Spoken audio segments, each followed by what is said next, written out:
Oi, eu sou a Nath. Eu sou a Midi. E eu sou a Ingrid. E esse aqui é um novo episódio do Manual, que na verdade começa uma nova série do Manual. Esse é um tema que, igual a blogueira fala, né, que muita gente pede, mas essa é verdade, muita gente pede para a gente falar sobre esses temas, para fazer uma...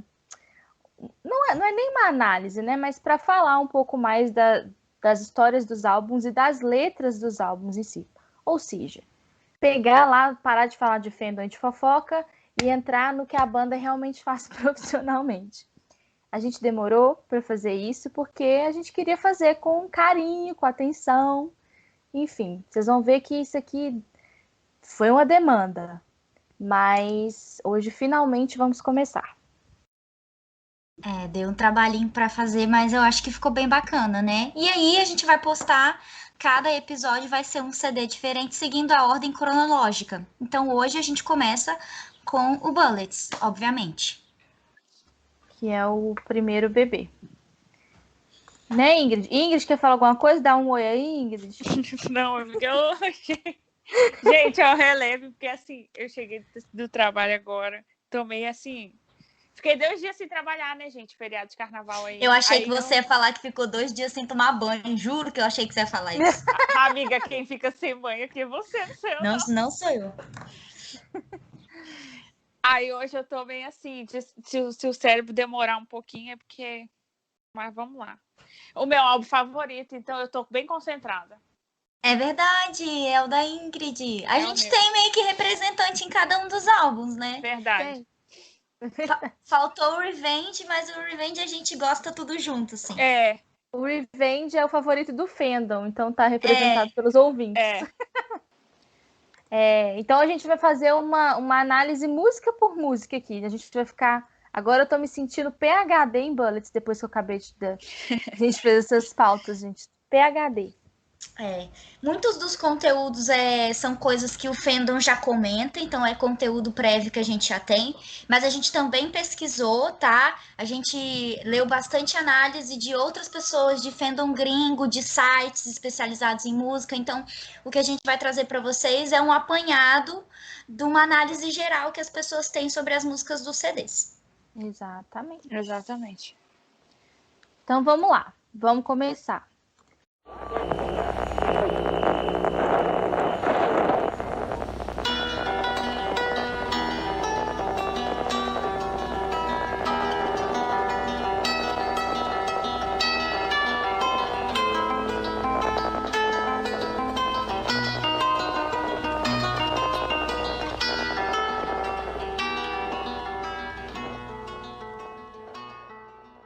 Então, Bullets começa com Romance, né? Que na verdade é um cover acústico de uma música que é conhecida por 3 nomes, que é Romance Anônimo, Romance d'Amour ou Spanish Romance, que é de um compositor desconhecido do século XIX. Essa música está na trilha sonora de O Despertar dos Mortos, que é um filme de terror clássico e um dos favoritos do Gerard, né? Esse filme de 1978. Esse filme também inspirou uma outra música desse álbum que a gente vai chegar lá. Então ele aparece 2 vezes aqui. Linda, né, gente? Romance. Romance é inclusive, quase foi a nossa intro. Vinheta, eu queria que fosse. Podcast. Eu queria que fosse.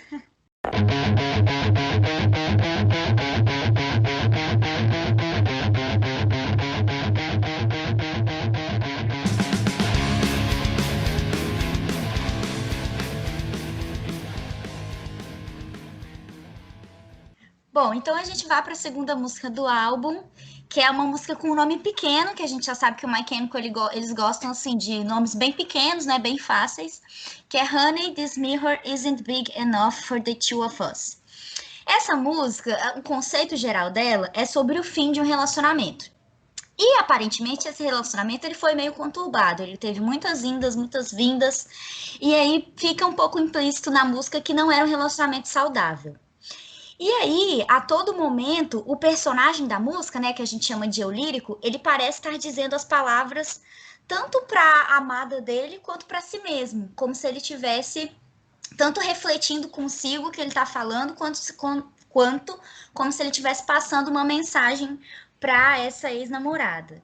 E aí, algumas partes da música que a gente pode citar, eu vou falar a tradução geral, para ficar mais fácil para entender, mas aí tem um trecho que fala assim, que você pode chorar se você quiser, que ele, né, o eu lírico, ele não se importa com o quanto a pessoa investiu naquele relacionamento e que eles não estão funcionando juntos, né? Ele fala, we're not working... Oh, meu Deus! We're not working out. E aí depois tem um outro texto que também tem uma fofoca sobre ele, que a música fala que você não pode tocar o meu irmão, você não pode manter os meus amigos, e depois repete que eles não estão funcionando juntos, e que dessa vez ele quer dizer que eles não vão ficar juntos. E aí, já dei um spoiler aqui da fofoca, que existem muitos boatos antigos no fandom de que esse trecho da música, ele é sobre o Gerard dando uma indireta para uma ex-namorada dele, uma ex-namorada que supostamente teria brigado com o Mike e que teria caçado confusão com os amigos dele. Então tem essa fofoca aí. Vocês acham, gente, que foi real isso? Eu acho. Eu acho. Pois é, mandou o shade, como sempre, né? Bom, aí também tem um outro trecho da música que meio que dá a entender que esse personagem ele pode ter ouvido boatos que ele estava sendo traído, né? Que a moça estava traindo ele, e que isso foi o pontapé que ele teve para terminar esse relacionamento. Então ele fala que ele espera que não seja um erro, mas que pelas notícias que ele andou ouvindo, né? Parecia que ele levou um galho ali na cabeça dele. E aí tem outros trechos da música que também falam do vício em drogas, do vício em álcool, que são coisas que a gente depois sabe que o Gerard enfrentou, que o Mike enfrentou, que é um que a gente pouco fala, né? Mas que o Mike passou por isso também. E aí a letra sempre vai e volta nessa questão do álcool e das drogas. Então, às vezes, a gente pode ter até uma impressão de que ele tá bêbado enquanto ele conta essa história, né? E aí tem o trecho que fala que do monte de pílulas que ele tá tomando, do monte de drinks que ele tá tomando, que é isso, que é drogas. E que as escolhas que ele fez na vida, os amigos que ele fez, a beleza que ele tá fingindo que ele tem. Enfim, ele está um rapaz um tanto quanto refletivo sobre as escolhas da vida dele aí. E é isso. E aí ele critica essa suposta traição que a moça fez com ele na música. Bom, gente, tem um clipe também, que eu e as meninas, a gente estava até comentando que a gente tinha esquecido esse clipe. Dá pra achar na internet, gente? Acho que acha, né? Tá no YouTube. Mas não tá na conta oficial deles, não. Mas a qualidade é horrível, mas tem. É aquele famoso gravar com a batata, né? Isso. E aí, nesse clipe, tá tendo uma audição pra escolha de uma atriz para um filme de terror. Só que aí, como sempre, o My Chemical Romance meio louco das ideias, o diretor se fode, morre, fica todo furado de agulha. Isso, ela tortura ele com uma agulha, velho. Isso. Não parece aquele filme lá que eu esqueci o nome, que o cara tem um monte de agulha na cara? É todas essas referências de filme de terror que o My Chemical tem. Ai, gente, é horrível.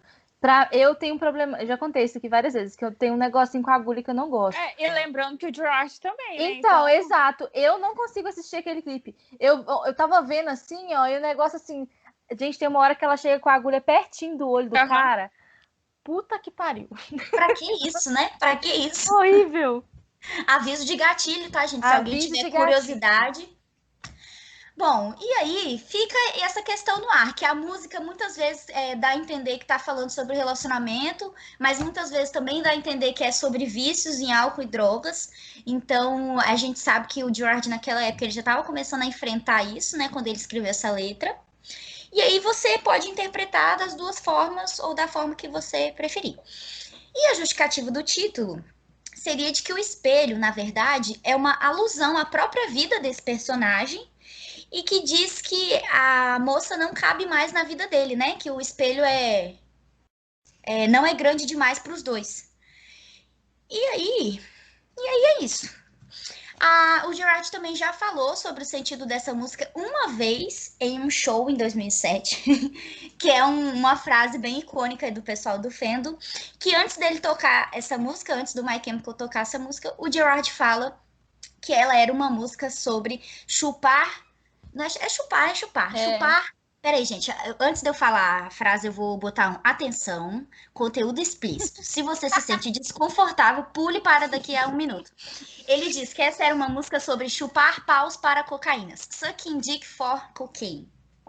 Engraçado, tem muita gente que acha que ele fala essa sucking dick for cocaine antes de Prison, mas não é. Então eu tenho um pouco de medo do significado real dessa música. Então, né? Vai saber. Gerard, conta pra gente. Conta Ou pra não. nós. Conta, a gente adora uma fofoca. A gente gosta, amiga.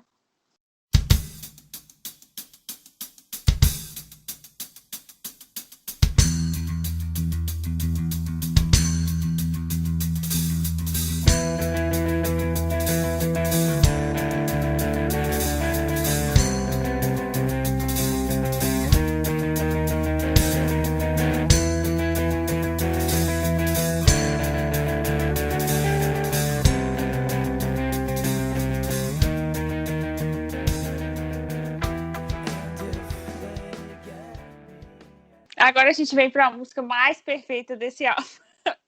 É sua favorita da My Chemical, né, amiga? Amiga.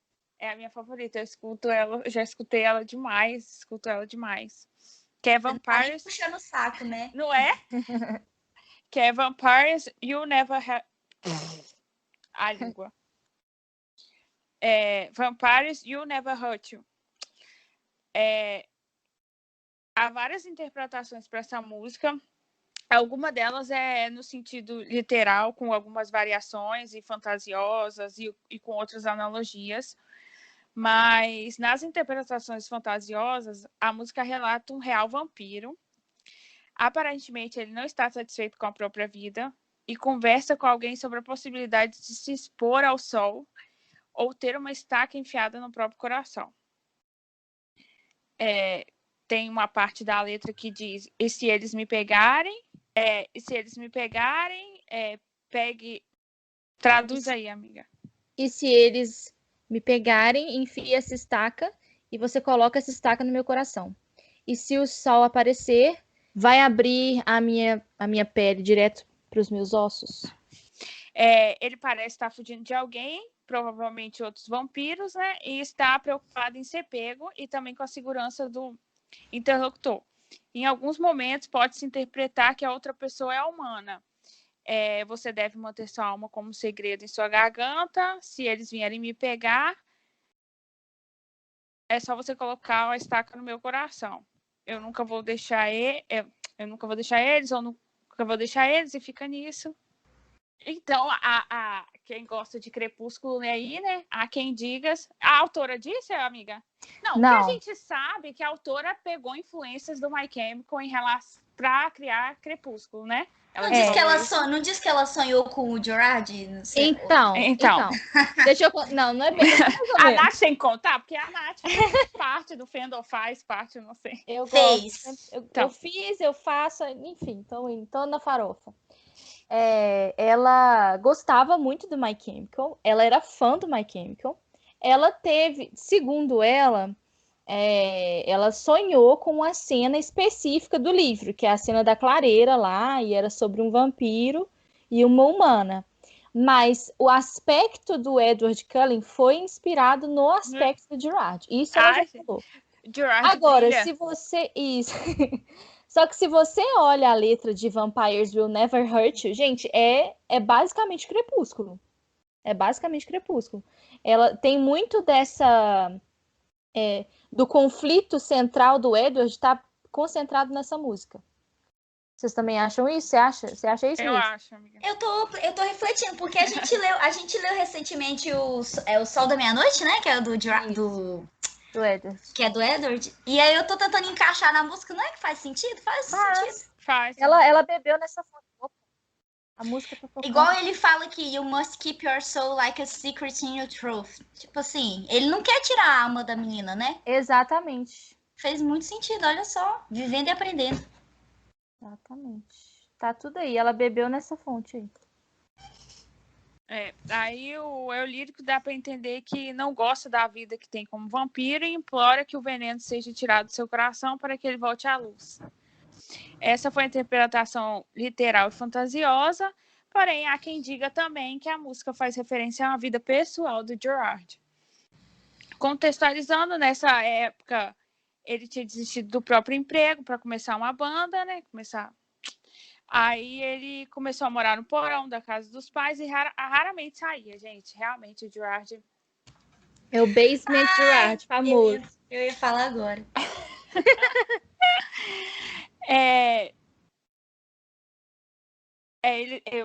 Então, basicamente, ele ficava nesse porão, raramente ele saía, então ele temia estar se tornando um vampiro, alguém que foge da sociedade, por saber o quanto ela é ruim e quanto corrompe as pessoas.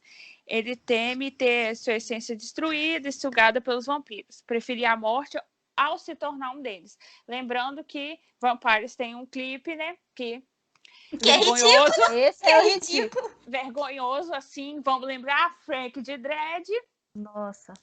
Já é o ponto mais vergonhoso, assim, do clipe, mas o clipe realmente, gente. Ó, que nem Honey teve um clipe assim. Eu acho que Honey veio primeiro. Veio primeiro o clipe, não veio? Não, o clipe de Vampires é mais antigo. No clipe de Honey, o Frank. Ah, o Frank já tá sem. Já tá sem com o dread. cabelo cortadinho. Verdade, tá O Gerard tá. Isso. O Gerard já tá com o cabelo cortadinho. Inclusive, eles estão tão bonitinhos nesse clipe. É nesse clipe que o Mike tá com uma camisa verde, que tem muita foto dele espalhada pelo feno. Curtinha. A camisa verde meio curtinha. A clássica, né? Então, assim, a gente dá uma desculpa aí do My Chemical com esse clipe ruim, porque, né, foi o primeiro, então tá de boa. A gente deixa passar. A criatividade ainda eles estavam meio perdidos. Duvidosa. Não tinha tanto dinheiro, assim, para investir em efeito especial.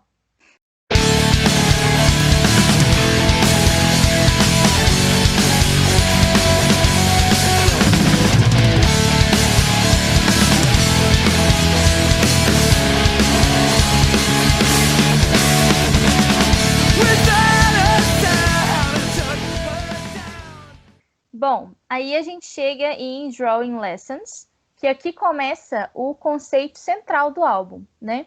Vocês vão ver que esse álbum aqui não é como os outros, né? Tem muita gente, eu estava lendo por aí enquanto estava fazendo a pesquisa, que nem considera esse álbum como um... Como é que a gente chama, gente? Ópera rock. Ópera rock. Tem gente que nem considera esse álbum como um álbum de ópera rock, porque algumas músicas contam uma história, outras não. Então, o conceito principal do álbum, né, que vai inclusive continuar lá no Revenge, começa com Drawing Lessons.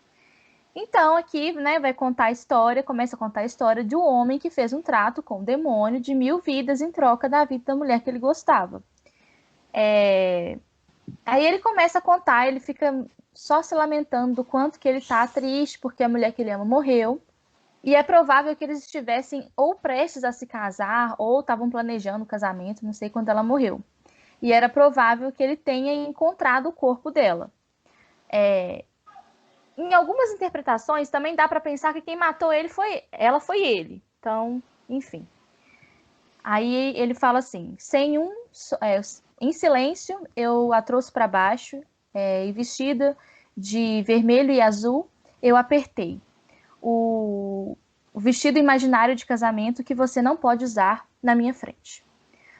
Aí o refrão fica mostrando quanto que ele fica preso naquele momento que ela morreu, ou no momento em que ele acha ela, né? E fica se torturando com isso o tempo todo. Aí ele fala: um beijo de adeus, seu escudo retorcido, com grãos de arroz e rosas caem aos seus pés. Grãos de arroz, gente, lembra que quando a pessoa se casa, tem aquela tradição de jogar o arroz nos noivos? É isso. Uhum. Vamos dizer adeus pela 100ª vez. E então, a gente faz isso amanhã de novo. E aí parece que ele cuida do corpo dela. Eu não sei, enfim, gente, fica um negócio meio misturado. Não parece... Ao mesmo tempo que parece que ele cuida do corpo dela, parece que ele matou ela e deixou o corpo dela lá.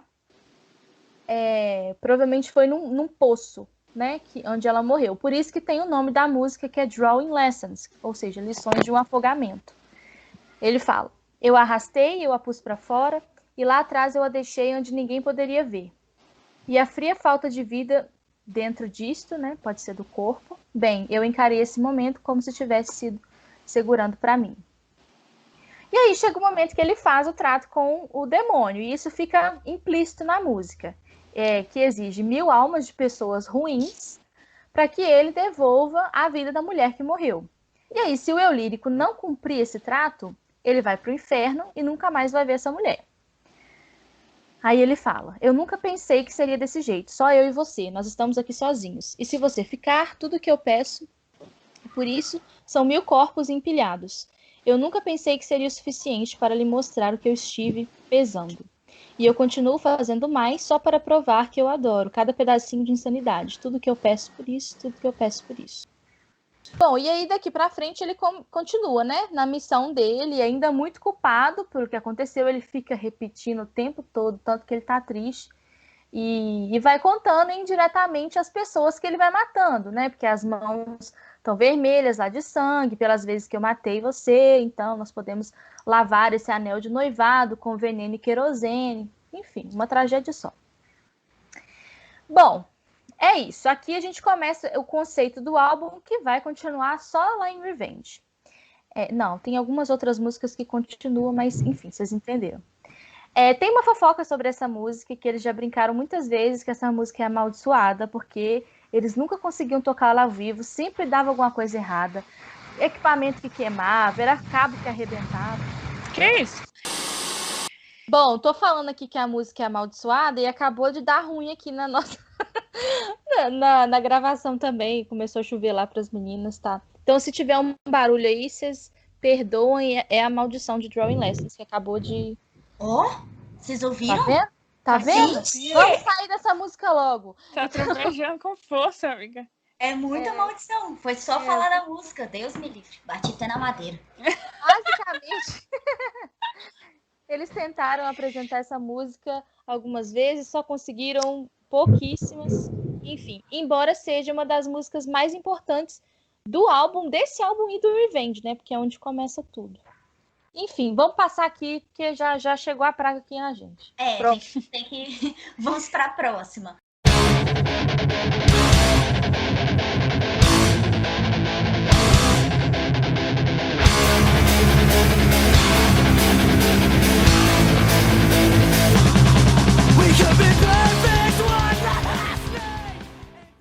Bom, e aí a próxima música do álbum, que é uma música que muita gente gosta, inclusive é a sua preferida, né, Nath, do álbum? É, minha favorita de Bullets.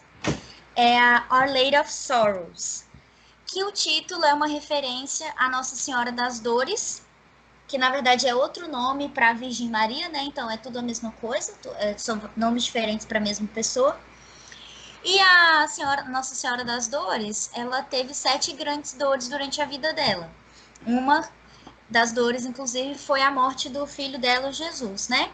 E a representação dessa santa é uma imagem de uma mulher que tem 7 estacas cravadas no peito, que é, inclusive, a tatuagem que o Frank tem no braço. Uhum. E aí, essa música, ela, durante a letra dela, assim, parece que ela tá retratando uma cumplicidade muito forte. É uma música que fala sobre cúmplices. E aí, em alguns trechos, existe uma ambiguidade. E aí, essa música, ela parece que ela retrata sobre uma cumplicidade muito forte. E em alguns trechos fica a ambiguidade se essa cumplicidade é entre amigos ou se é entre amantes, porque vários trechos possibilitam essa interpretação ambígua. Só que independente de se for amigo ou se for amante, essas duas pessoas, elas se unem e elas confiam muito uma na outra acima de qualquer coisa. Só que eu acho que é mais fácil a gente levar para o lado dos amantes, não só pela história do álbum, que conta, né, essa história de 2 amantes, mas também porque o Gerard, ele fez uma referência a Romeu e Julieta, no trecho que em português fala assim: e morrer como amantes de estrelas cruzadas quando nós brigamos. Esse verso ele foi escrito em um pentâmetro iâmbico, que é uma métrica, é uma técnica que os poetas utilizam para escrever poemas e dramas tradicionais ingleses. Inclusive é o estilo de escrita do Shakespeare. Então, Gerard, né, como sempre, super poeta. Muito foda. Né? Eu fico imaginando o trabalho que deve ter dado escrever isso. Nossa, não dá nem pra... Na verdade, todas as letras, assim, quando você pega a letra da música, você fala, cara, isso aqui é muito bem bolado, é muito bem pensado. E eu não sei vocês, mas eu não presto atenção em letra de música, nem em português, nem em inglês. Às vezes eu tô ouvindo, eu tô cantando, mas eu não tô prestando atenção. Aí quando você para e vai ler a letra, você fica assim, gente, não é que o homem escreveu uma história mesmo? É fantástico. Bom, e aí em alguns trechos a gente tem algumas coisas peculiares. Por exemplo, tem um trecho que traduzido para português fica assim: se você soltasse sua amarela, pegue minha mão. E então nós resolveríamos o mistério da gravidade dilacerante. Esse enigma de vingança, por favor, entenda que tem que ser desse jeito. E aí essa parte de soltar sua amarela, na verdade é um termo em inglês para você largar os seus medos, enfrentar os seus medos e as suas inseguranças. Então é como se o personagem estivesse dizendo que quando esses dois estão unidos, eles podem fazer qualquer coisa. E aí, durante a música, é citado isso algumas vezes, né? Que o personagem fala pro parceiro ou pra parceira não demonstrar medo e que eles têm que enfrentar uma batalha, mas que eles vão conseguir vencer. E aí, o último verso diz: só porque minhas mãos estão ao redor da sua garganta. E aí, tem uma questão de que, assim, o verso, ele meio que contradiz a música toda, porque a música toda você tá ali numa questão de cumplicidade, de uma união de duas pessoas, e aí, no final, o personagem tá falando que ele tá enforcando o outro. Aí, então, você fica pensando o que pode ser isso, né? Aí, uma das interpretações é que o personagem principal, ele perde a confiança no outro e aí no fim, ele meio que quer dizer que você não pode confiar em ninguém, porque qualquer um pode te trair. E aí é como se ele tivesse, né, enforcando a outra pessoa lá. E aí uma curiosidade sobre a música é que em uma performance na MTV, o Gerard ele completou esse último verso uma vez, dizendo, abre aspas, just because my hands are around your throat doesn't mean I don't love you. Fecha aspas. Que é tipo assim, só porque a minha mão tá em volta do seu pescoço não significa que eu não te amo. Então, por que ele faz isso? Por que no meio do show ele fala de suck dick for cocaine, fala das coisas, o homem inventa umas coisas. Mas a artista tem essas manias de ficar trocando letra de música na hora de fazer show. Eles fazem essas palhaçadas. Tem, só pra deixar a gente mais confuso. E aí, se você quiser fanficar muito, eu falei que eu não ia fanficar hoje, mas já tô. Se você quiser fanficar muito, esse negócio de só porque eu tô com a mãozinha no seu pescoço não significa que eu te amo, isso significa já um Frehard lá na frente, entendeu? Claro, tudo tem Frehard, gente. Peguem aí assim direta. Brincadeira, gente, brincadeira. Bom, mas esse show na MTV já tinha um tempo, já foi no futuro, então assim, pode ter sido uma indireta realmente, mas pode não ter sido. Não leve a sério o que eu falei. Próxima música, Ingrid, por favor. Porque eu vou entrar na próxima agora, porque senão a Mindy vai ficar fanficando até amanhã aí.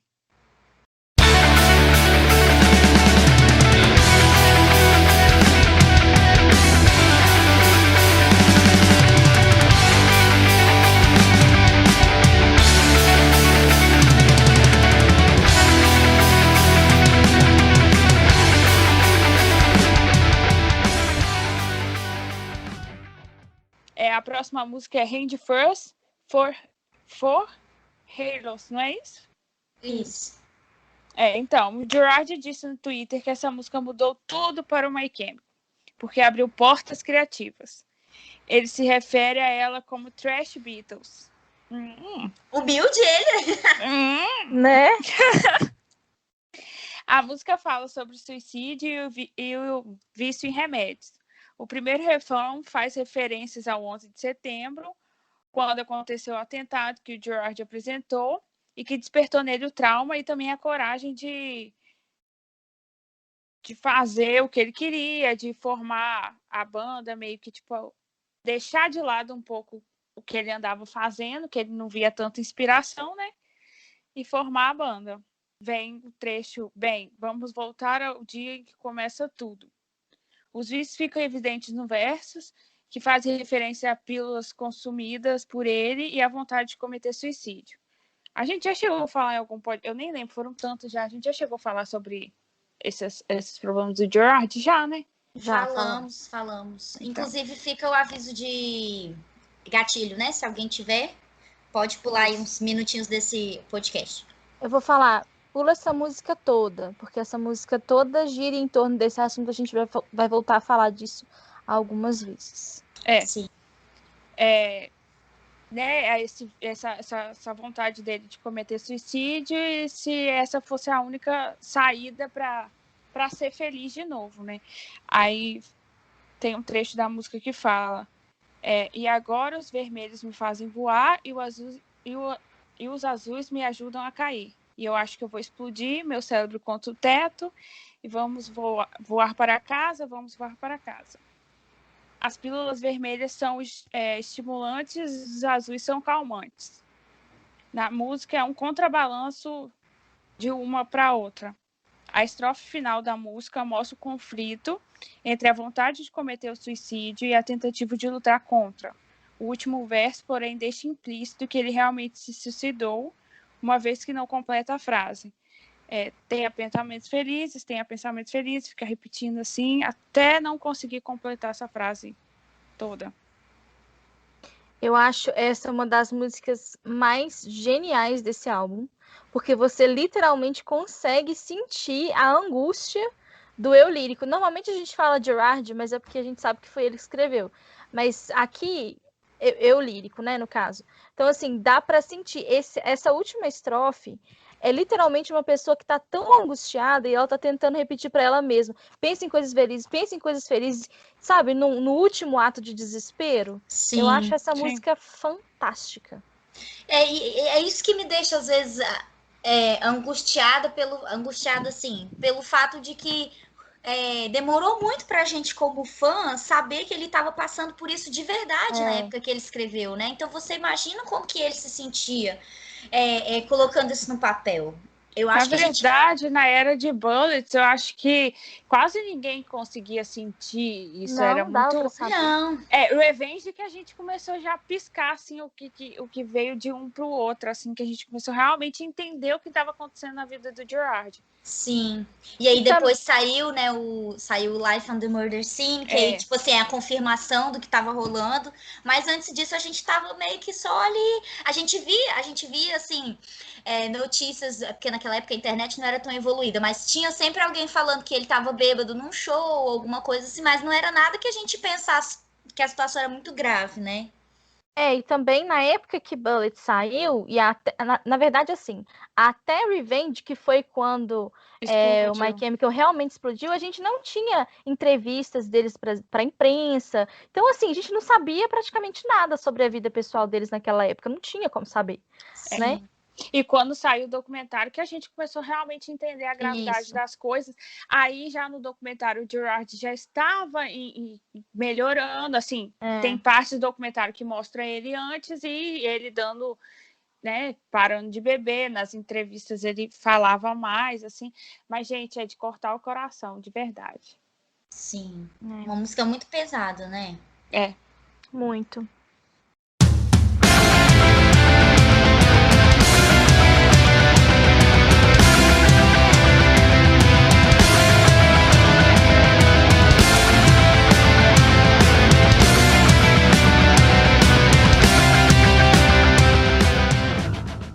E aí a gente vai para a próxima música, que também é uma música muito pesada, que é Skylines and Turnstiles. Essa foi a primeira música composta, né, pro My Chemical, e ela é sobre o 11 de setembro. O eu lírico, que nesse caso eu vou chamar de Gerard, porque é bem assim, a música é toda, parece que saiu da boca dele, assim, literalmente. Ele começa a falar para as vítimas do atentado que elas não estavam sozinhas. E aí ele faz um apontamento para o que o My Chemical Romance se tornaria a partir daquele momento, o que ele queria que a banda fizesse a partir daquele momento. Né, que o mundo precisava de coisas boas depois de uma tragédia tão grande que tinha acontecido. E era isso que ele estava disposto a fazer. Os primeiros versos da música falam assim: e se o mundo precisa de alguma coisa melhor, vamos dar a eles mais um motivo agora. Lembrando, né, de novo, vamos puxar aqui do contexto, que o Gerard presenciou o atentado às Torres Gêmeas. Ele trabalhava no escritório em Nova York e ele estava lá no dia. Então, foi uma coisa que mexeu muito com ele, e a partir daquele momento ele decidiu que ele iria largar a carreira dele, que ele estava seguindo como quadrinista. Ele trabalhava no Cartoon Network nessa época, mas ele não estava feliz. Então, ele decidiu que ele ia abandonar tudo e seguir o que ele realmente queria fazer, que era ser músico, né? A letra toda é uma reflexão, né, sobre o atentado. E aí ele, em alguns trechos, ele fala como a gente não valoriza as pequenas coisas que ficam perdidas no meio da rotina, né? Como a gente se perde em vícios pequenos. O refrão da música vai falar como a cidade foi quebrada e queimada, e ele fica questionando uma entidade, no caso ele chama um anjo, né? Onde ela estava e o que existe depois da vida. A letra ainda fala que a gente não pode fechar os olhos e fingir que nada aconteceu, porque o mundo depois daquilo foi outro, né? Se tornaria outro, e de fato foi, né? Muita coisa mudou depois daquilo. As consequências foram tão profundas que quem viveu aquilo vai carregar as consequências para o resto da vida. Imagina para uma pessoa que estava lá e viu de fato acontecer, né? Deixa eu ver o que mais aqui. Ele disse que não gostava muito de tocar essa música ao vivo, não, porque ela era muito emotiva. Ou seja, né, devia trazer de volta um monte de gatilho que ele teve na época, enfim. É uma música muito linda, mas muito forte. Ela tem um significado bem bonito, assim, na história da banda, mas ela é bem triste. Sim.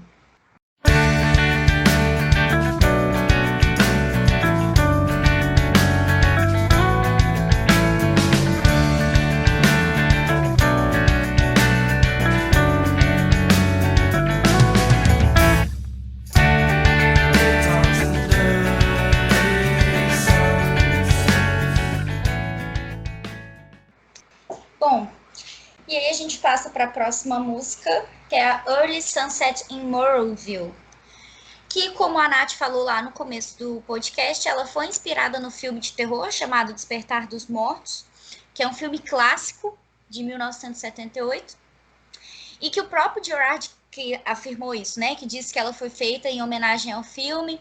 E aí essa música fala sobre os protagonistas que fogem de um apocalipse zumbi se escondendo em um shopping em Moranville, que é uma cidade na Pensilvânia. Bom, e aí, esse próprio filme Despertar dos Mortos, ele foi filmado dentro de um shopping depois que o shopping fechava. Então, toda a gravação desse filme foi feita durante as madrugadas. E aí, o Gerard já entra nessas loucuras para escrever a música, né? Bom, e aí tem alguns trechos da música, como, por exemplo, um trecho que fala de amanheceres tardios e pôr do sol que acontece antes do tempo, né? Tipo, early sunsets. E aí fala que é como uma cena favorita, como a cena favorita dele, segurando as mãos e a vida é perfeita, como se estivesse numa tela, né? Tipo, just like up on the screen. E aí esse interlocutor dessa música, ele tá inserido na história, trancado dentro de um shopping para escapar dos zumbis. É bem parecido com o filme nesse sentido. Ele conta a história do filme, basicamente.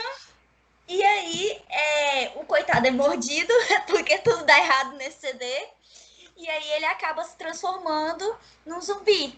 Só que o eu lírico, ele não percebe que ele se transformou num zumbi e continua Não, lutando. é que a pessoa, amiga, é o interlocutor, ou seja, Isso. A mocinha que ele gostava. Isso. A mocinha que ele gostava é mordida e vira zumbi, só que o cara não percebe. Ô, dó. Gente, não tava... Vocês já viram aquele filme Ai, meu Deus, não sei em português, mas em inglês é Warm Bodies. Não vejo Não filme que eu de lembre. É de zumbi também, que o zumbi se apaixona pela mocinha. E eu, enfim, me ignoro, mas é que eu lembrei. Ai, mas tudo bem, pensamentos aleatórios. E aí, continua a música, né? Aí tem uma parte que fala de fugir e se esconder junto com ela, tadinha. E ela já tá lá zumbizada da vida. E aí ele fala que ele nunca pensou que eles se encontrariam naquele lugar, que eles teriam a chance perdida por causa de uma mordida e tal, aquela história toda de fugir do zumbi, etc. Só que aí, depois que ele percebe que ela virou um zumbi, ele entra dentro de um conflito, porque ele se vê na obrigação de matar a pessoa que ele ama. É o mínimo, né? Amiga, É o zumbi, amiga. Não tem o que fazer. é sobrevivência, né? Ou ele vira zumbi, ou ele... Já deixou de ser a pessoa que ele ama no momento que virou zumbi. Exatamente. Profundo vocês. E aí ele fala que ele tem, tipo, and if I had the guts, é tipo assim, se eu tiver os culhões, né? Se eu tiver coragem de colocar isso na cabeça dela, tipo, fazendo referência que ele tem que matar ela, né? Tem que destruir a cabeça e tal. Mas aí ele fala, mas realmente importa se você já está morta? Então, tipo, É o que a como gente ele... falou. Já morreu, é zumbi. Já não bate um coração mais, já não existe amor, ela já não lembra quem ele é, já não tem Ela nada quer disso comer o mais. cérebro dele, gente. Ai, mas é muito triste, tadinho. Enfim, e aí também tem uma citação bem direta do filme, assim, para os amantes de cinema de terror pegarem referência, que é que ele fala assim que não tem quarto no inferno e que não tem quarto, tipo quarto room, e que não tem quarto no próximo. Quem entende de Bem filme de terror profundo. vai entender. Ele foi Não, é um porque a poeta. citação do filme é tipo assim, quando não tem... A citação direta do filme é quando não tem mais espaço no inferno, os mortos sobem pra terra. Aí ele faz tipo uma alusão a isso. Um trocadilho. Vocês Isso. estão muito entendedores de filme de zumbi. Eu tô, assim, Não, surpresa. é porque Amiga, agora eu eu- sou PhD em Bullets. Não é em filme de terror, é em Bullets. Eu já assisti muito filme de zumbi. Nada muito romântico, igual esse filme que você perguntou aí, não. Mas já Ai, assisti gente, bastante. peraí, deixa eu procurar o nome dele em português. É porque é um negócio mó aleatório, mas eu não quero dar. Não, mas eu não lembro o enredo, assim, igual você falou. É porque ela se apaixona não... Meu namorado é um zumbi. Olha que nome em português maravilhoso que Meu der. Deus. Já ouvi falar, mas nunca me interessei. Gente, em mas assistir. é Esse é muito recente, fofo. não é? Eu lembro quando tava esse filme no cinema. É recente. Eu lembro também do nome, mas eu não assisti, não. É muito fofo, mas não termina em tragédia igual essa música aí do My Chemical, não. Mas é muito fofo que o menino é um zumbi, aí ele protege a menina, ele é um zumbi, mas ele protege a menina. Tá vendo? Zumbi tem coração. A gente que não tá enxergando isso. Ah, tá, beleza. Vamos para a próxima.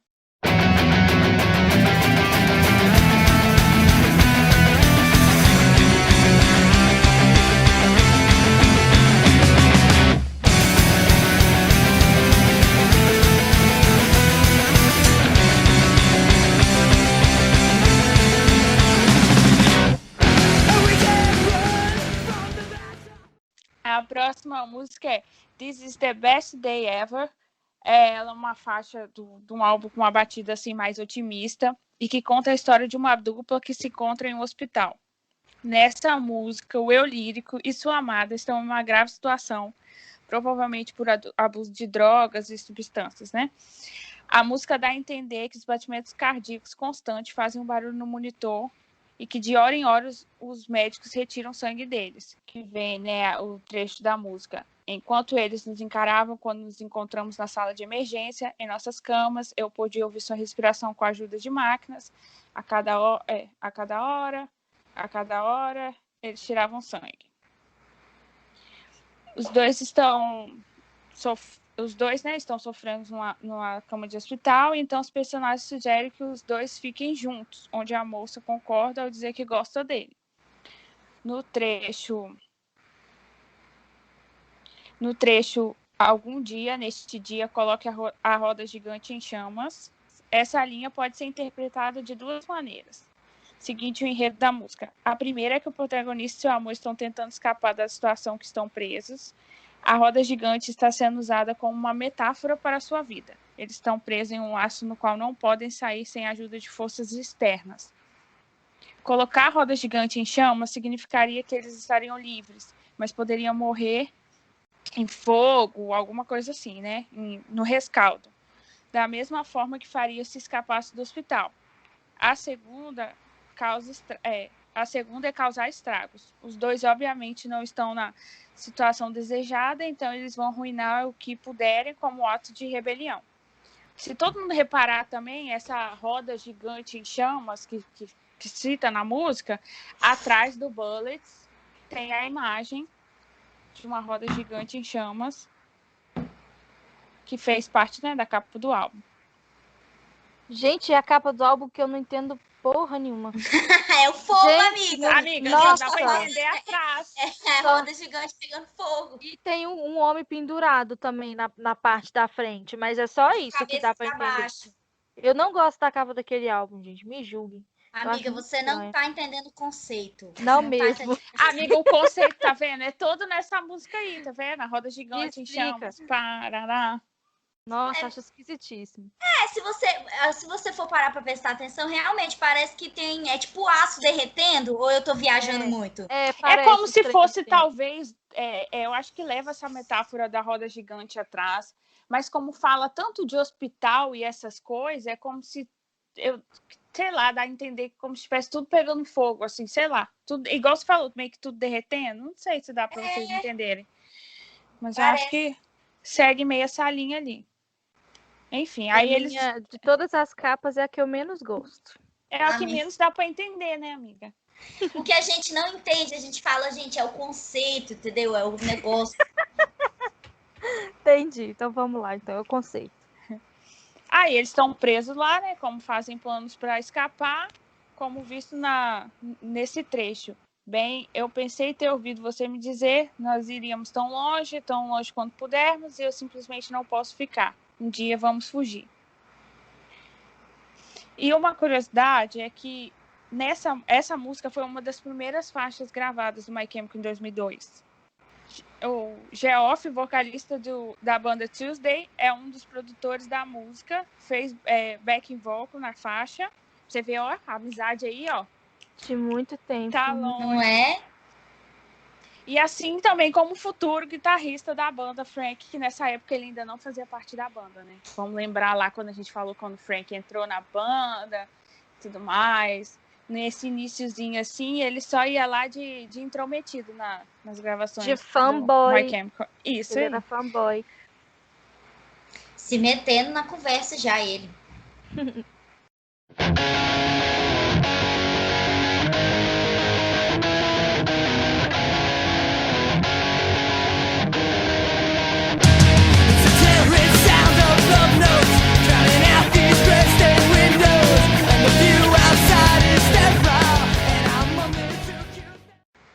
Então tá. Então a gente vai pra Cubicles. Estamos acabando já, ó. É um CD pequeno. São É. o quê? 11 faixas ou eu contei errado? Não. Acho que na verdade são 10 se você não conta com Romance. Ah, né? é. Uhum. E Cubicles é uma música que ela é bem densa, assim. É uma música bem pesada. Inclusive, é uma das que eu mais gosto também. E ela faz referência ao ambiente sufocante, assim, do sistema, né? Do capitalismo e tal, de como as pessoas sofrem sozinhas. Bom, acho que, na verdade, esse é um tema que aparece em quase todo o álbum, mas o eu lírico principal tem depressão. E ele parece estar lembrando de momentos da vida dele, principalmente de como ele se viu apaixonado por uma colega de trabalho dele. Ele acha que o trabalho dele, foi um dia muito fascinante para ele, é entediante em comparação ao amor que ele sente e passa o tempo que ele tem escrevendo notas para a pessoa que ele gosta. Ele é muito tímido e aí ele fica, enfim, jogando as anotações pela janela, para ela perceber, enfim. Aí tem o trecho. E eu estou apenas a 2 cubos de distância, significa que a moça tá bem pertinho dele, né? 2 cubículos de distância, que são aqueles modelos de escritório compartilhado. A gente vê muito isso nos filmes dos anos 90, que os escritórios, não sei se é assim ainda, né? Mas antigamente era uma sala bem grande e cada pessoa tinha um quadradinho assim, com divisórias de plástico. E, enfim, ela ficava a 2 dessas de distância dele. Ao longo da música, ele vai fazendo várias referências a como ele se sente sozinho, como não tem contato com outras pessoas, enfim. Aí tem um momento que ele vê que a mulher não está trabalhando mais lá, a pessoa que ele gostava. Ela estava só num trabalho de férias, assim, como se fosse um trabalho temporário. E ele não conseguiu falar com ela, né, pela timidez. E aí ele vai ficar super chateado, achando que vai morrer sozinho. Aí ele fala, e isso acontece o tempo todo. Eu não consigo deixar de pensar que vou morrer sozinho. Aí essa questão e a quantidade doida de paixão que ele tem lá e não é correspondida por essa pessoa que, inclusive, né, ele nem sabia direito, nunca tinha conversado, ele só tinha uma paixão platônica por ela, tá ficando mais sério e ele tá começando a ficar obcecado, tanto pelo sentimento quanto pela mulher. E aí essa condição é terminal, né? E é extrema. E pode levar à morte, no caso dele, né? Mental e física. Ele sabe que esse sentimento vai começar a matar ele lentamente se um milagre não acontecer logo. E aí ele começa a pensar em todas as coisas estranhas, mas satisfatórias que eles poderiam estar fazendo como um casal. Ele começa a viver aquele relacionamento na cabeça dele. Aí essas coisas, né, pela natureza dos pensamentos dele, não são coisas que as pessoas normalmente fazem, casais normalmente fazem, e tem um ar esquisito. Aí tem um trecho que fala assim: nós poderíamos estar no estacionamento ou num parque dançando perto de uma árvore. Kicking over blades. Chutando blades aqui, gente, é blade mesmo?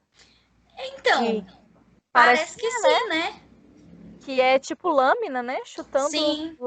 as lâminas que nós vemos numa praia escura com uma visão escura também.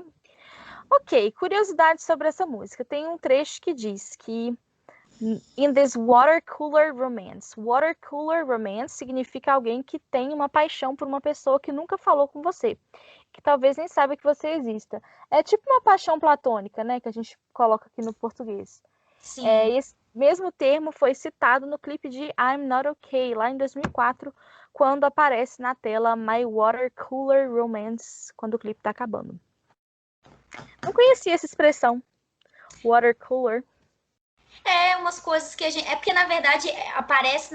Tem aquele momento no final de I'm Not Okay que começa a aparecer um monte de coisa. My Ex, Straight Romantic, aí no final aparece My Chemical. Esse My Water Cooler tá misturado no meio. Eu também nunca tinha ouvido falar na expressão. Bem legal. Gente, essa música é bem intensa mesmo, né? Então, é porque é um negócio. Eles conseguiram atingir 2 pontos muito críticos e importantes numa música só, que é falar da angústia, da depressão, que a pessoa fica naquilo sozinha, né? Remoendo aquilo, e ainda conseguiu criticar o sistema capitalista de cubículos, né? Que cada um tá tão focado no seu cubículo. Tem uma parte da música que ele fala que agora ele está se forçando a conversar com pessoas que ele nem conhece. Essas pessoas que ele nem conhece são os colegas de trabalho dele ali, que ele não sabe nem quem são. Então é bem pesado. Né? Bem tenso. Esse CD em si, né? Um CD com muitas músicas pesadas. Ingrid tá reflexiva. Sumiu. Eu tô pensando. Ai, gente. É que a gente tá tão acostumado a fazer pauta assim, de falar de bobeira, que agora falando de coisa séria bateu uma depressão. É porque assim, a gente, é igual a Mindy falou antes, a gente nunca para realmente para analisar as músicas. Então, quando a gente para pensar no conceito dela, e eu acho as músicas do My Chemical elas são muito criativas. Todos os álbuns, assim, eles seguem uma linha no qual a gente que é fã, mesmo escutando tanto tempo, que a gente para escutar realmente a história por trás, a gente fica, caraca, que foda, não tem? É muito foda. É exatamente isso.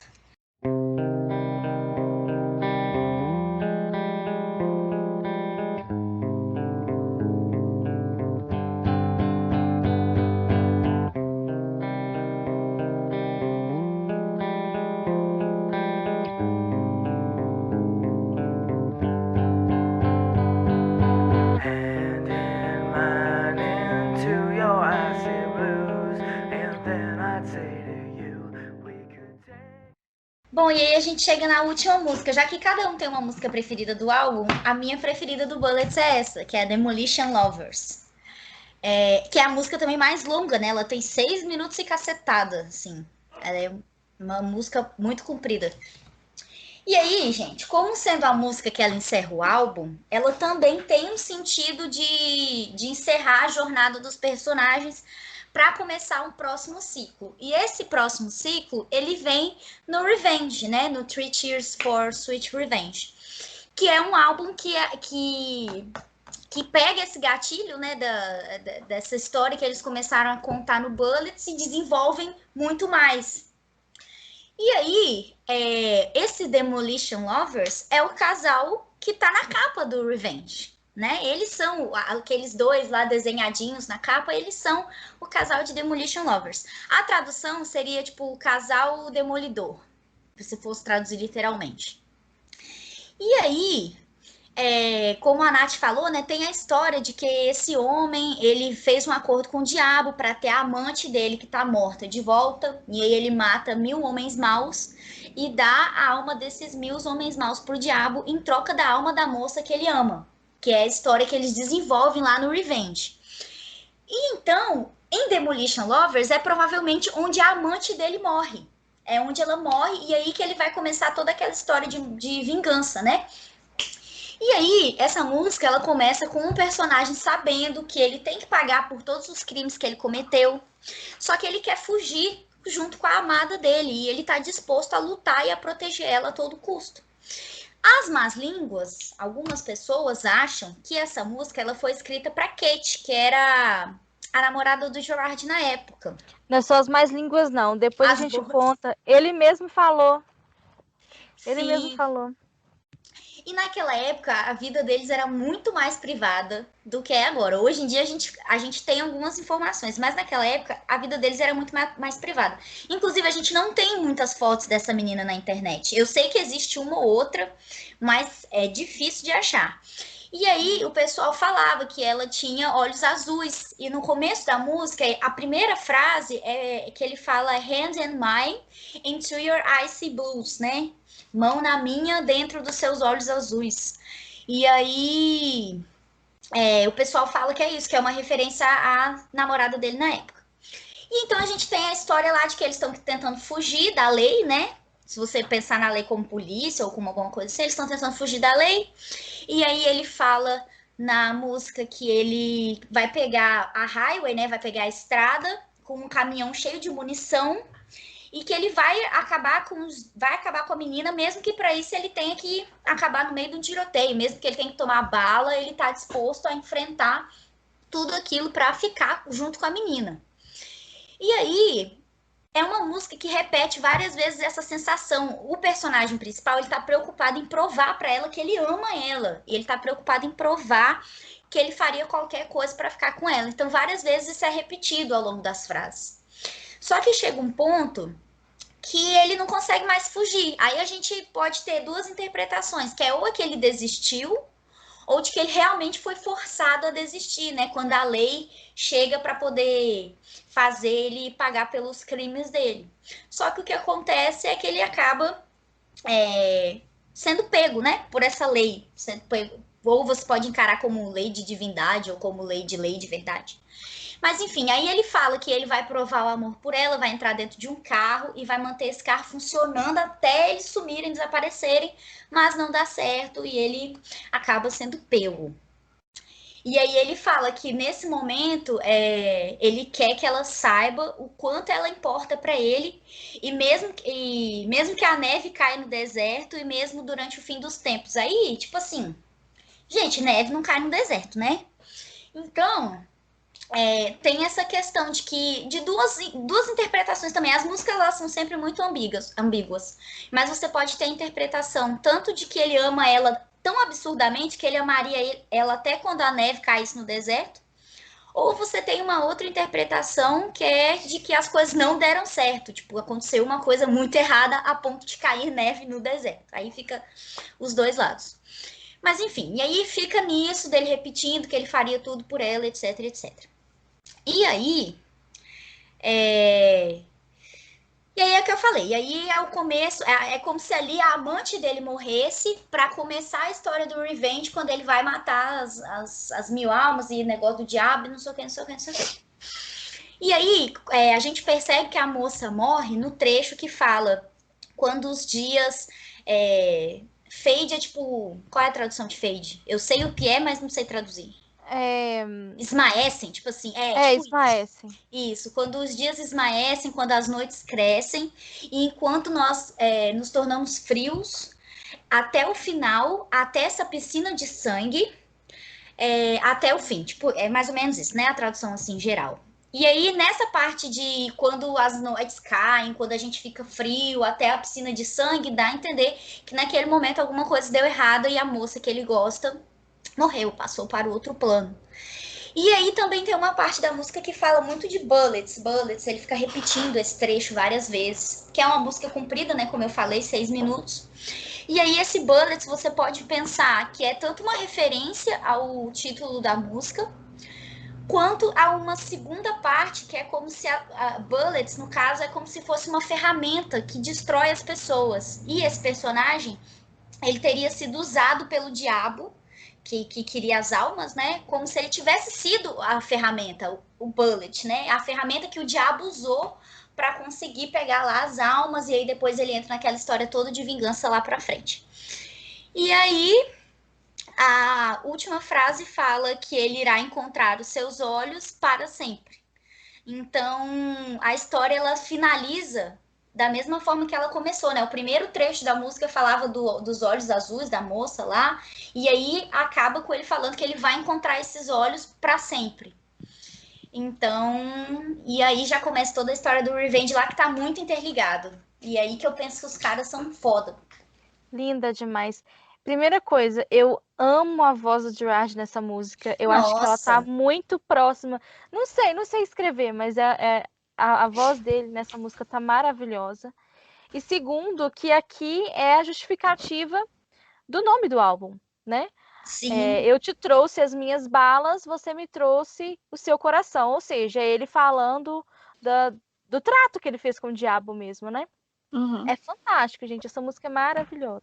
A gente estava falando sobre a capa de Bullets, e eu lembrei que, se eu não me engano, eu posso estar muito errada, mas se eu não me engano, o Gerard, a capa de frente tem aquele homem pendurado.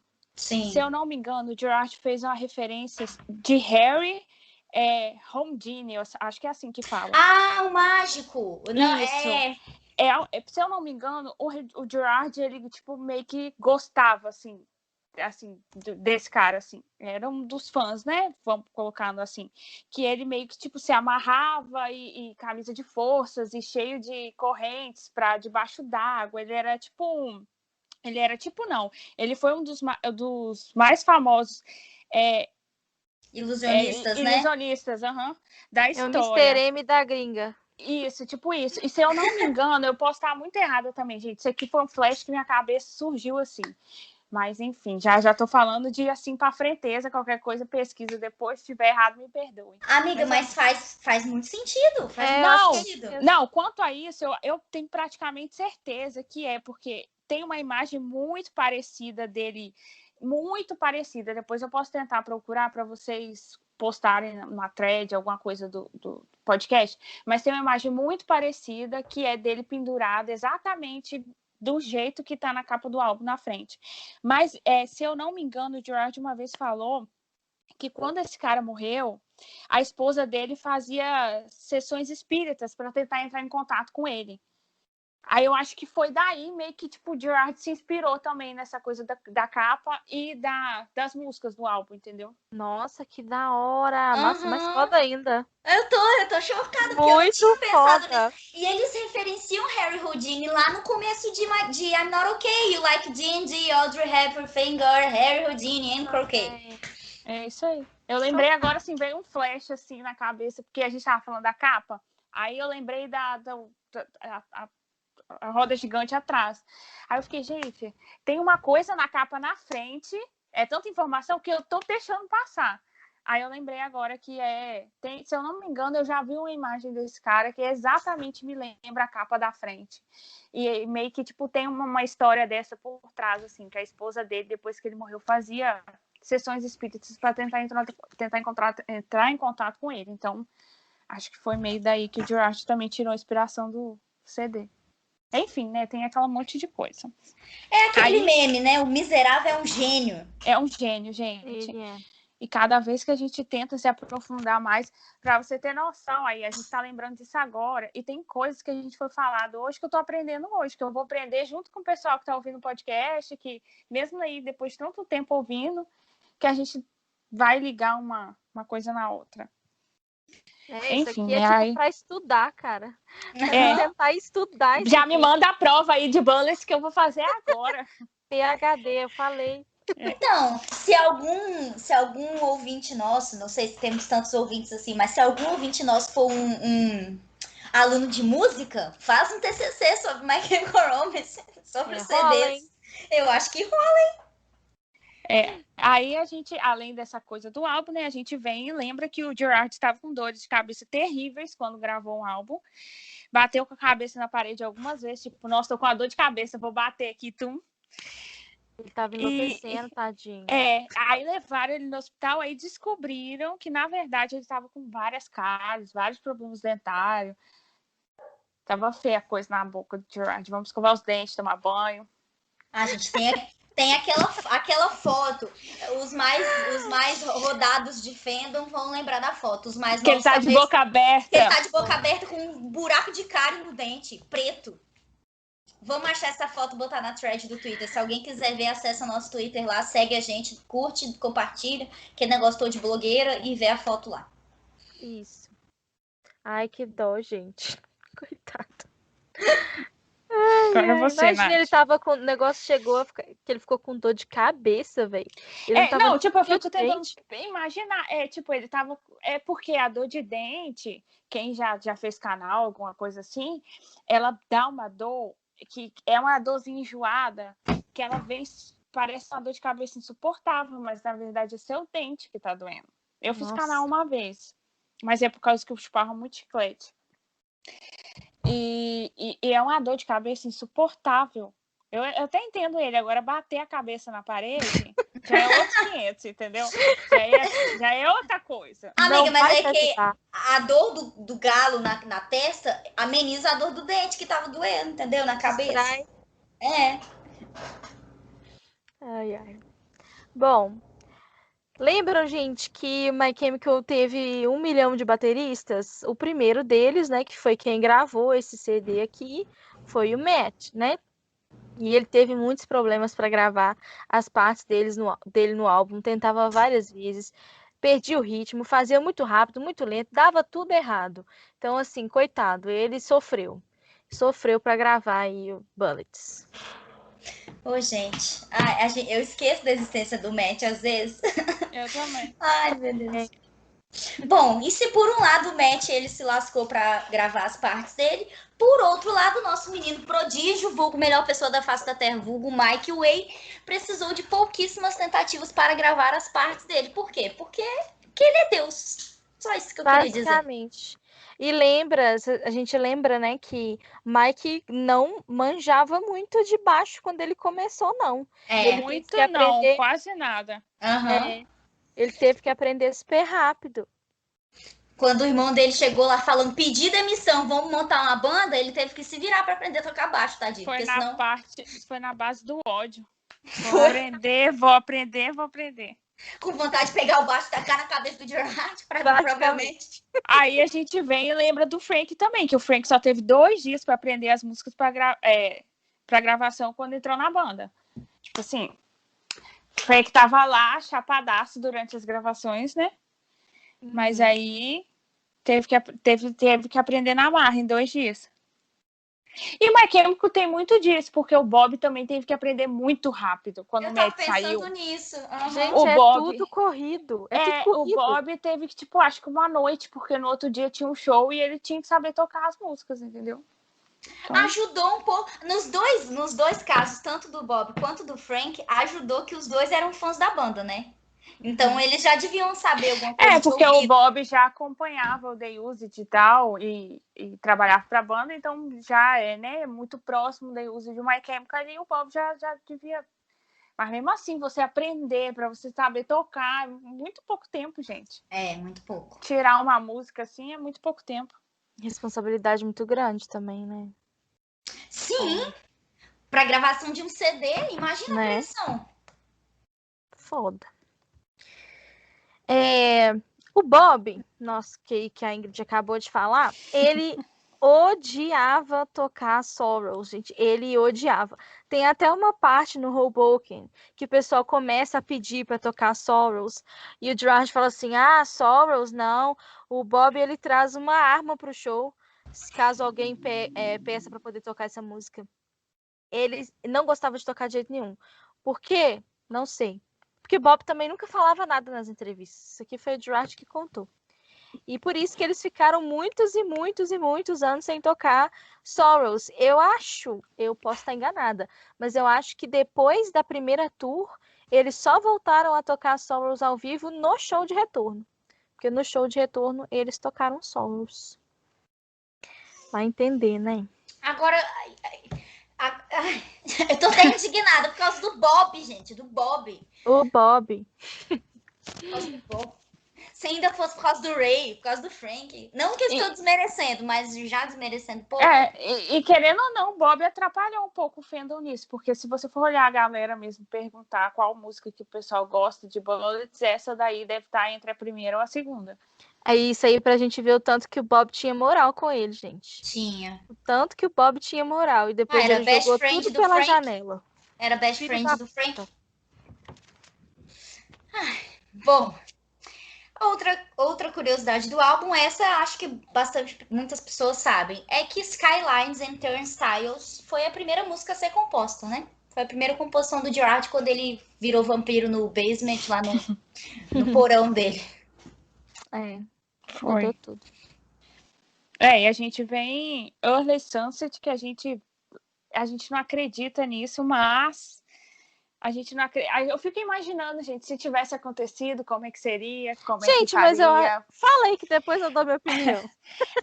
Então, Early Sunset era para ser uma música que a Stephenie Meyer, lá do Crepúsculo, queria que tocasse na cena do baile do filme. Eu vou ser obrigada a ver esse filme hoje. Você é do fandom. Gente, sabe aquela cena clássica que a Bella no final do... que ela tá de pé quebrado? Essa aí. É nessa cena. A Stephenie Meyer... Gente, eu acho que ficaria perfeito. Eu acho que ficaria perfeito. Eu acho que eu vou pôr na TV essa parte do filme e vou botar pra tocar. Amiga, eu vou assistir esse filme hoje, porque eu já tô aqui. Foi muito crepúsculo hoje. Ô, amiga, mas você não tem os livros? Você já leu? Li, mas você não assistiu os filmes por quê? Não, já assisti, vou assistir de novo. Inclusive, todo ano eu faço maratona. Ano passado eu já fiz, esse ano tem que fazer de novo. Ano passado eu fiz também, até falei com vocês no grupo. Falei aqui, Nath, tô assisti todos, um atrás do outro. Eu assisto sempre também. Mas então, eu acho que encaixa, mas ao mesmo tempo, eu tô tão acostumada com a cena que foi gravada, que a música que eles utilizaram é uma música que eu gosto muito, que é também ficou perfeita. Ficou perfeita, Flyless Bird American Mouse, sei lá o que lá. A música é perfeita. E talvez as pessoas tivessem tomado mais ranço. Talvez as pessoas tivessem tomado mais ranço do My Chemical se eles tivessem, porque na época ou você amava Crepúsculo ou você odiava Crepúsculo, você tinha que fazer um dos dois. Isso. E aí eles iam tomar era hate, porque eles fizeram música pro Crepúsculo.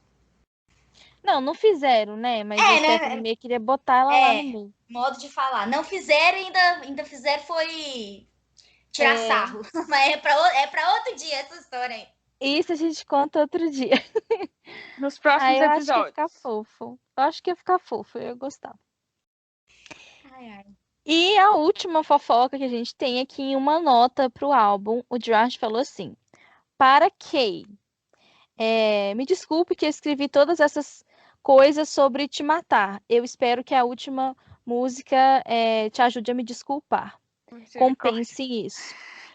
Na última música ela morre de todo jeito. Então, mas é a única música que tem uma declaração de amor assim bem direta, né? É verdade. Kay, gente, né? Provavelmente a Kate, que foi a primeira, não a primeira, mas a namorada que o Gerard teve, que ele ficou muito tempo com ela. Ele ficou uns 6 6 anos, eu acho. morando com Que era a ela. dona da cachorra, como é que chamava? Olivia? Olivia, Que a era a dona cachorra. da Olivia. Não, a Olivia era do Gerard, ela só tomava conta. Ela cuidava quando ele ia pra turnê, Ah, essas mas então coisas. era dela, né? Porque ele nunca tava em casa. Basicamente. Quanto a isso, E não dá pra aí, discutir. ele ficou com ela, gente, até lá em The Black Parade, assim. E ela também aparece numa outra nota que ele, inclusive, fala que ela ficava tomando conta da... Mas aparece em Revenge, né? Quando Isso, ele Sim. fala que vai sim. tomar conta da Olivia. Você Isso. vê, ela teve 2 dedicatórias, hein, gente? 2. Ah lá, ele falou... Ainda falou que usou ela como inspiração para poder escrever as músicas sobre matança. Será que eles brigavam tanto assim? Será que ele Sei olhava lá, pra ela né? e queria matar ela? Ai, gente, mas olha, ele dedicou Demolition Lovers pra ela. Pra mim não existe É. declaração de amor maior do que essa. Não, cara, é bizarro Verdade, ali. amiga. O Ele fica que é falando que ama. Summertime? O que é Summertime perto desse daí?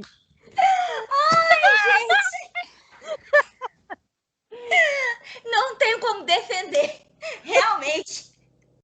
Não tem Não, comparação. mas aí a Mindy mais pra frente vai fazer a gente acreditar que Summertime não foi pra Lindsay. Lembra disso, gente? Isso aí, galera. Isso. Lembrando, Essa Lembrem que eu... disso que vem mais pra frente.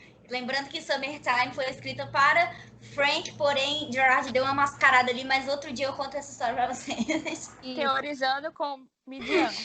Então, gente, deixa eu falar um negócio, aproveitando a piada pra falar um negócio sério. Eu fico zoando coisa de Frehard assim, mas não achem que eu sou a louca do Frehard, não. A maioria das coisas que a gente fala aqui, a gente fala na piada, tá? Se você não acredita em Frehard, não tome ódio da minha pessoa, por favor. É brincadeira, gente. É brincadeira. É pra descontrair, mas eu acredito que a música não é para Lindsay mesmo, não. Ele falou no show do retorno. For my baby, como é que é? For my baby, that's for you, my baby. Love you. Que ódio. Deu uma Ok. embrulhada aqui.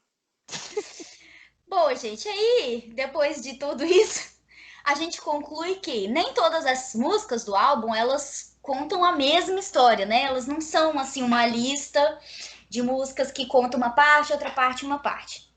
Algumas delas realmente têm relação uma com a outra, né? Então, tipo assim, a gente pode pensar que... deixa eu ver. Drawing lessons. Drowning e The Best Day Ever... Just the Best Day Ever e Demolition Lovers, elas estão falando mais ou menos ali do negócio do romance. Isso. Tem realmente um sentido, mas não são todas as músicas que contam essa história, são algumas, né? Só que, no geral, é um álbum que fala sobre muitos assuntos importantes. É um álbum muito pessoal, eu acho. A escrita das músicas foi muito pessoal em todos os sentidos. É o mais pessoal de todos, eu acho. Sim. E é isso aí, gente. Temos essa obra de arte belíssima, que está com 18 anos de idade. Esse ano faz 19, olha só. Bullets faz 19 anos esse ano. É. Nossa, já estudo, gente. Tudo. Ano passado, o Mike foi o único que lembrou que eles estavam fazendo 18. Foi lançado em 23 de julho de 2002. Ah, então tá. Olha, já tem 18 anos e meio. 18 anos, já pode... No Já Brasil pode já pode beber. beber. Nos Estados Unidos pode não. Bom, é isso, né, gente? É isso, depois de sermos interrompidas no meio da música amaldiçoada. Nossa, foi loucura aquilo. Foi só falar da maldição de Drawing Lessons que começou a dar tudo errado. Mas no final a gente conseguiu. A gente vai continuar essa série com todos os outros álbuns. Então, paciência, segura na mão de Deus e vai, que vai dar tudo certo. Vai. Isso. E se você quiser dar outra sugestão pra gente de o que você quer ouvir, do que seria interessante a gente fazer, do que você quer aqui que a gente fique falando pra... Enfim, se você tiver alguma sugestão, lembra, né, que as nossas DMs no Twitter estão abertos, no Instagram também temos Curioscat, também temos nossos perfis pessoais, vocês podem entrar em contato por todos os lugares. E falar, pode mandar e-mail também se quiser, então fica à vontade aí. Fala aí as redes sociais, Gos Blogueiros. Todas Nossas redes sociais são... queridas, Pessoas, nossas redes sociais no Twitter e no Instagram são @manualmcarmy, então é bem fácil.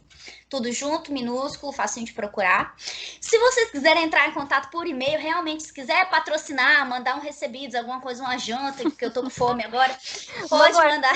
Manda um iFood. Nosso e-mail é manualmcr@gmail.com. E é isso aí. E estamos no Spotify, no Deezer, no Apple Podcasts, no Anchor, em todos os lugares possíveis, inimagináveis. No YouTube. Deixa um comentário lá no YouTube também. Cuidado, vocês fecharem os olhos, a gente tá lá, assim, atrás de vocês.